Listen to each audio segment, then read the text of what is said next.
Now on step 2, what we want to focus on is setup and posture.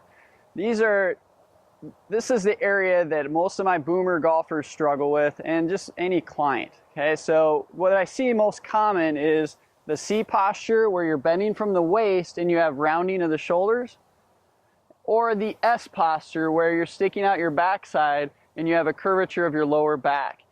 Each one of these swing characteristics is going to cause inconsistency during the swing. If you have rounding of the shoulders and you're hunched, you're not going to be able to rotate as well with your upper thoracic. So then you're going to level out of the shoulders and lose your posture, which is the #1 swing characteristic that causes inconsistency. If you have S posture and you're sticking your backside out, over time that's going to cause tightness of your lower back. That's going to also restrict your hip turn. So the first step is to get in neutral posture. So how do we do this? I suggest taking your club and pushing your hips back. As you can see, my shoulder blades are more together. Right now I have what we call S posture, because that's my natural, what it feels natural to me. Okay, I was taught to always stick my backside out when I set up. Now it's a little different. I want you to try to get flat with your back so you're more neutral. So after you do, you push your hips back with the club. I want you to take the club behind you and make sure there's no major gaps. Like right here, there's a big gap. So try to get that flat with your back. Now I know I'm in a neutral spine posture. That's what it should look like. You can also look at the mirror and look and see if you're in that position, but I like using the club to check. If you're really struggling getting your spine in a neutral posture, what I suggest you do is take a mat, you lay down, okay, get your back flat, and what I want you to do is take your pelvis and push it into the mat. And we're just going to do what we call pelvic tilts.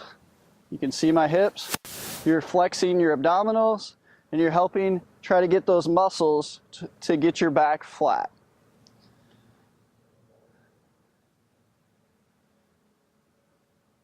I do probably about 30 seconds of those, 2 to 3 sets, and I do those actually every day. Another great drill to help you work on getting your upper back from going forward is you try to get your back flat and take your arms and just go behind you.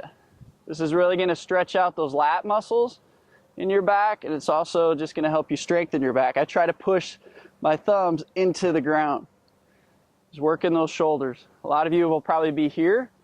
I really try to get those shoulders back.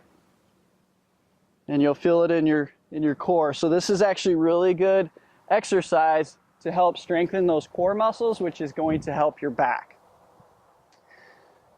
The last posture exercise I want to do is you could just take the club, they call them W's, you just take the club behind you. So this is really going to keep you from C posture. Okay, now it's just a matter of not getting your backside out too much. So try to get to flat, try to get to neutral posture, and hold that club behind you. Then you can work on those rotation.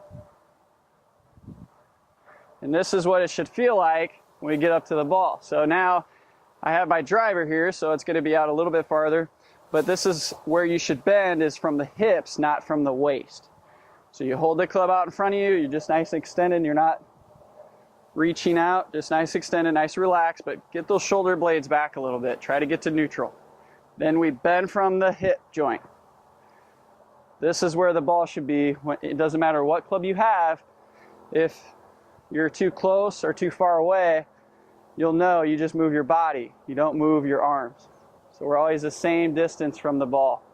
And that'll really help you with your setup position and your posture.